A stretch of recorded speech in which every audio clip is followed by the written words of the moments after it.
Hello, guys, and welcome back to SARS Football Corner. Welcome back to another pre-recorded match reaction, guys. Big up to everybody who is tuned in. Big up to everybody who is watching this right now. Make sure you're smashing the like button. Make sure you're subscribing to the channel, and make sure you're commenting down below what your thoughts were about this game. Let's get right into it. Arsenal versus Monaco, 3-0 at home. Listen, there's definitely many positives that we can take away from this game. There's definitely some negatives that we will definitely speak about, but let's get straight into it, people. Firstly, let's speak about the overall game. Let's have a discussion about the overall game. Now, when it comes to the players on the pitch, listen, I think first half we really started well. We really started with a bit of fluidity there on the left side. Do you know what I mean? The left side was being utilized a lot. Saka didn't really get much onto the ball. Didn't get onto the ball much, sorry. And we were more using the left side, and you could see that by how reliant we were on Marino, how reliant we were on Miles Lewis Skelly, and how much the ball was getting to Gabriel Martinelli, of course. And obviously Jesus got involved in times as well. But overall, the game in the first half, we went through, we got shots, we got loads of opportunities. To be honest, it should have been about 4 or 5-0 in that first half, guys. In that first half, it should have been 4 or 5-0. We should have been clear out at halftime, get the guys out. Let's get some more kids in there, and then get some other players that could come in and possibly do a job for us in that second half. Just play the second team against these guys, and that's it. Game done. And set a match. However, that is not how the game went, guys. That is not how the game went. The game actually went with us missing many chances, many chances going astray. There was two very good chances from Gabriel Jesus, two very good chances from Martinelli, if I'm not mistaken, and one very clear and obvious chance. It's as clear as you like, for Martin Erdegaard, which unfortunately went wide as well, guys. But obviously, we managed to score a goal in amongst that. A good cross in from Gabriel Jesus to Bukayo Saka at the back post, and Bukayo Saka is a player that is not going to miss. There's players that are not clinical in this team. Bukayo Saka is not one of them. Bukayo Saka, when he gets his chance, there is a 95% chance he is going to score. The 5% chance that he might miss. And that is very odd from him, bro. Because he does not miss shots. Yeah? He rarely misses shots. So when he does miss, you're like, oh my God, how Saka missed there. He should be doing better. But Bukayo Saka, again, helps us get that first goal, guys. Helps us get into the first half ahead. What a player, guys. What an absolute player. And you know what? For me, looking at Bukayo Saka just improving game after game after game, just getting better and better. And listen, I think from him today, it's weird because it was a quiet game, but he also got all of our goals. How can he have a quiet game and then get all of our goals? So even when he's not doing much in the game, he's still making runs. He's still there, able to receive the ball. And even though he hasn't had many touches of the ball or hasn't had much luck against his fullback, he will still hit the team where it hurts when he's coming up against them, which is absolutely amazing. And I'm so happy that we've got this guy in our team. I think he's absolutely amazing. Listen, in my personal opinion, after Mohamed Salah, the second best right winger in the league, of course, and nobody really comes close, to be honest. I think Bukayo Saka and Mohamed Salah are just there, and then the rest of them are just a few levels lower than them. But like we said, Bukayo Saka, absolutely consistent scoring. And guys, that is 8 goals, I believe, in the Champions League, by the way. 8 goals in the Champions League, guys. Nearing on beating Eden Hazard's record of 10 goals, I believe. I believe Hazard's got 10 goals in 61 games in the Champions League. So Bukayo Saka is about to beat that in half the games, even no, way more than half. I think he's got eight in. I think he's got 8 in 10 games, or is it 10 in 8? 10 goal involvements. Sorry, that's the goal involvements, not the goals. But he's got 8 goals in the Champions League, bro. So just look at what this guy is doing, bro. It's not normal. It is not normal what Saka is doing on the football pitch for us. Now, when it comes to the second half, obviously, some good pressing, had some good moments towards the latter end of the game. Scored again, Bukayo Saka, off of a very good press from Kai Havertz, of course. And ends up getting the ball over to Bukayo Saka. And Bukayo Saka, listen, it's practically an open net. It is practically an open net. And he just slots it away beautifully, brilliantly, and then goes ahead and celebrates. It's brilliant. Now, at this point, you're thinking, oh my God, can Saka go for a hat trick? Can he go for a Champions League hat trick? Make my dreams come true. Unfortunately, the storyline was not written that way. Gets a shot, crossed in, I believe, from Marino, if I'm not mistaken. I think Marino crossed the ball in. And Bukayo Saka, over at the back post, gets onto the ball and then tries to shoot at the goal. Apparently, it took a touch off of Havertz's shin. I've looked at it and I didn't really see a touch from Havertz. Maybe I'm just blind, but I didn't see a touch from Havertz, and it was going towards goal, and obviously hits off of the defender and goes in as an own goal. Now, isn't the ruling that it should be gifted as Bukayo Saka's goal because it was going on target? It should be gifted as Bukayo Saka's goal. If that is the case, he should have a hat trick.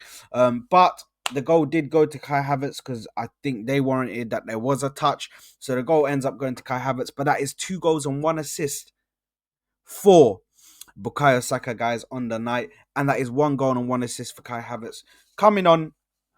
I think around the 80th minute, or around the 70th minute, I think Kai Havertz came on. And listen, game was basically won at that point.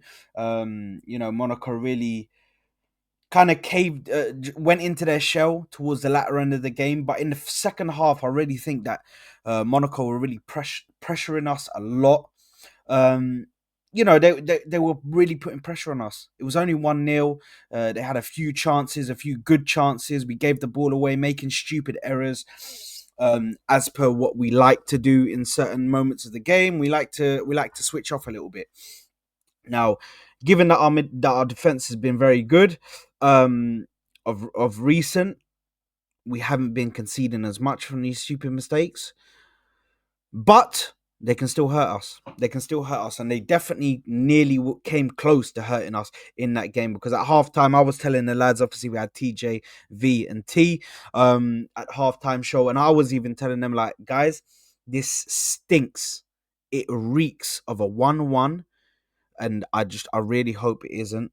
I really hope that we haven't just like wasted all of these chances. Now, let's get into some player performances. Let me get into the positive ones first. I think Partey was brilliant. I think Declan Rice was very good. I think Marino was excellent, by the way, guys. Marino was absolutely excellent today. Just dominating on that pitch, man. Involved in absolutely everything. Him and Erdegaard, I think they play very well together. I've said this before on multiple different streams. I think they play very well together because they're both left-footed. They both have that connection. They know how to pass the ball to each other. They know how to receive the ball from each other. Do you know what I mean? It's perfect. It's like a little duo. They're building a connection. Do you know what I mean? As midfielders, which you love to see, and I'd like to see that midfield three of Declan Rice, Marino, and have Erdegaard in front of them. I'd love to see that midfield partnership a little bit more, but obviously that's up to the manager and whether he wants to put that out there. When it comes to another performance, which I have to shed light on, and I have to say a massive, massive congratulations to Miles Lewis Skelly. Listen, Miles Lewis Skelly, he is one of our own. Yeah, he is a youngster. Making his Champions League debut is massive. Making your Champions League debut is absolutely massive for a kid that young. And Miles Lewis Skelly absolutely tore it apart. Absolutely did so well on that pitch.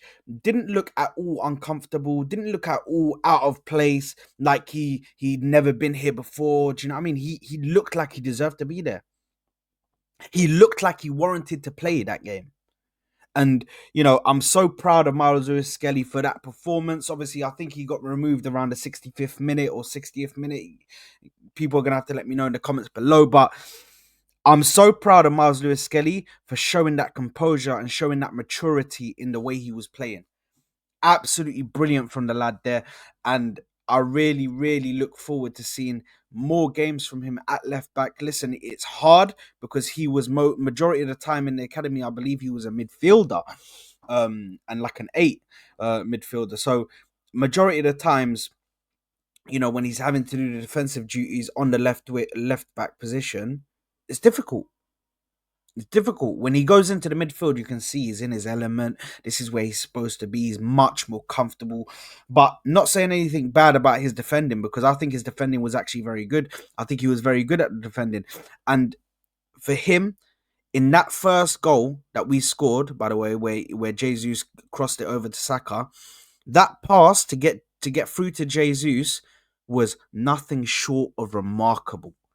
A remarkable pass from Miles Lewis Skelly, and I am absolutely proud. I am ecstatic about his performance in the game yesterday. And listen, I couldn't be more happier. Another player that we need to speak about, William Saliba. Listen, I don't know how many words I need to say about William Saliba. I don't know what else I need to say about him, but this guy is just. As soon as we win, guys, he's automatically world class, guys. By the way, as soon as we win a trophy, he's automatically world class. I'm just gonna let you guys know that now, because William Saliba, William Saliba is a player that gets into every single team in the world.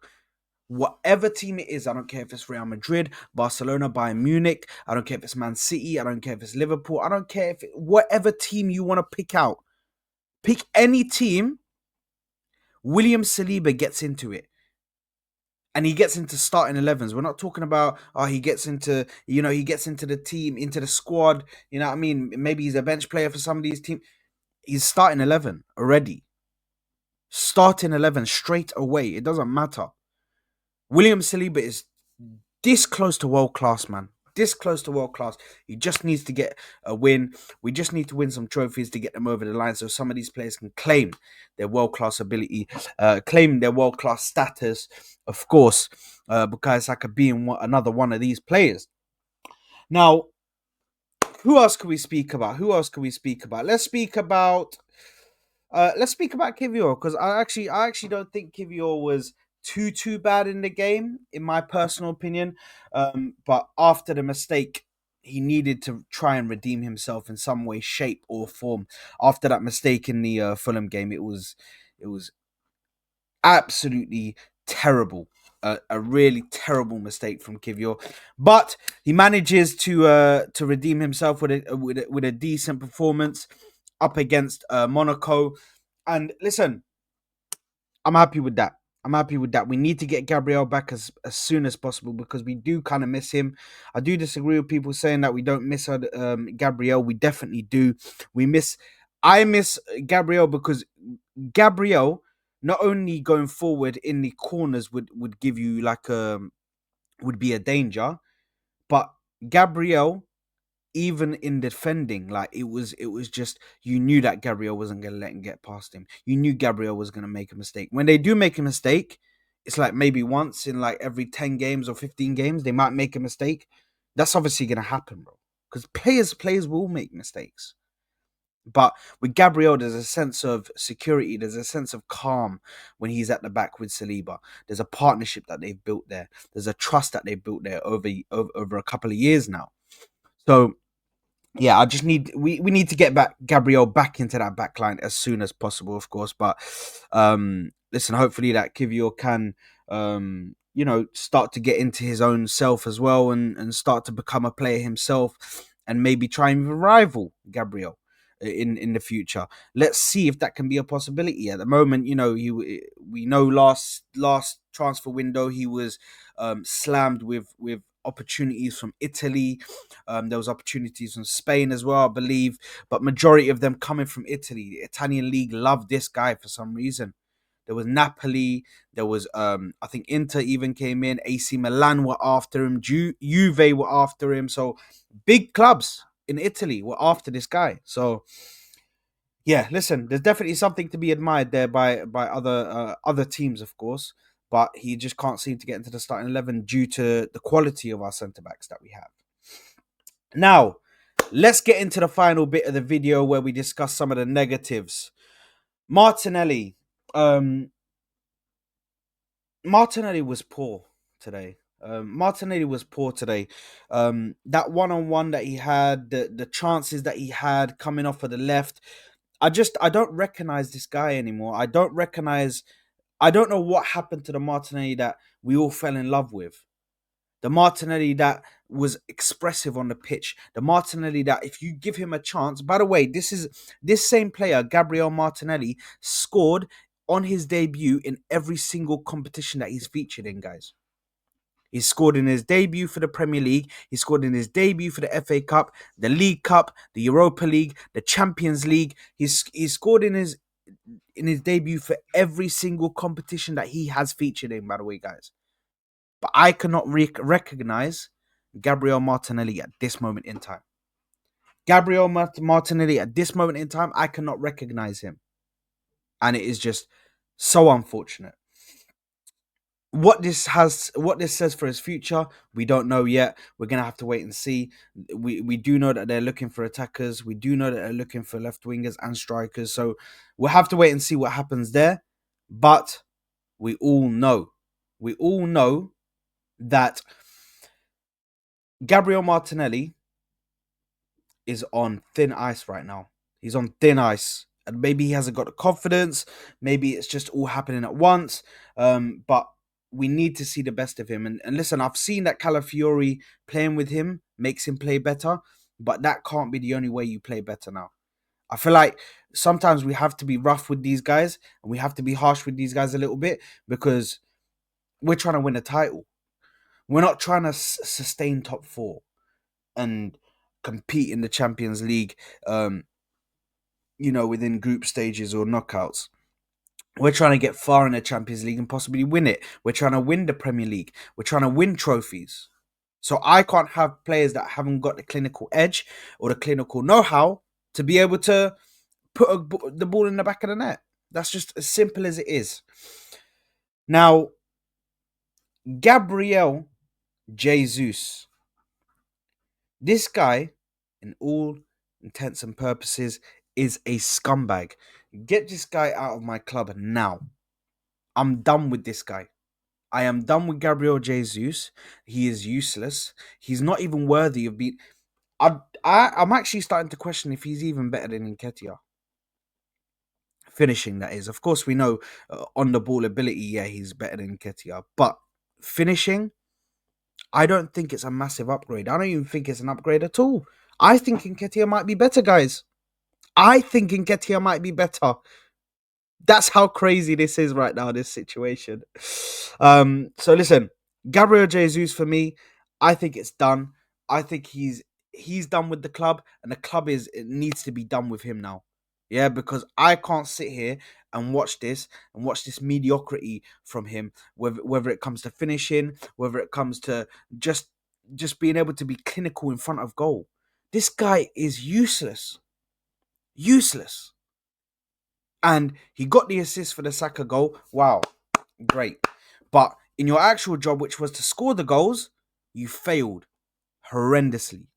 So Gabriel Jesus, love for what you did to us, getting us to where we are now. Of course, he was a massive part of us challenging in that first season and was an amazing player at that time. That's not the same player that we have now. What the player that we have now is somebody who is just all over the place. Mentally, in his game, you can see it. He's all over the place. Last person I want to speak about. Of course, I didn't even mention Raya. Raya, brilliant. Raya is brilliant as always. I don't need to mention him in every video. Raya is just brilliant. When I speak about Raya, you're gonna know that he did something wrong because he's just brilliant at every game, man. Raya, I'm so happy to have him as my goalkeeper, man. The last person I want to speak about is Martin Odegaard. Martin Odegaard, listen, although he missed chances, I'm not gonna get into him too much because Martin Odegaard still came into this team and made us attack again, made us create chances again. So I have to give him his respect. He warrants respect, and I will give him that respect. But missing open chances, missing one-on-ones, missing chances that you would have scored last year or the year before, that is inexcusable. And as the captain, you definitely hold some criticism. You have to put those chances away. You have to. I've seen you score multiple goals in a season. I've seen you score from outside the box. So you have to put those chances away. It's just that simple. I'm not going to go too much into him, but he has to put those chances away. Just that simple. But overall, I think substitutions were good that Mikel Arteta brought on. I think bringing on Trossard, bringing on Nwaneri, also bringing on Jorginho, Havertz. Brought them all around the right time. So big up to Mikel Arteta for the substitutions, of course. But anyway, guys, that is it for the match reaction. Let me know what your favorite player, man of the match. Personally, I'm gonna go with. You know what? I'm giving it to Bukayo Saka. I'm giving the man of the match to Bukayo Saka. I actually don't care. Actually, refrain from that. I'm not giving my man of the match to Bukayo Saka, guys. I'm giving my man of the match to Miles Lewis Skelly because that performance was brilliant. So I'm giving my man of the match to Miles Lewis Skelly. Let me know down below in the comments who you would give your man of the match to.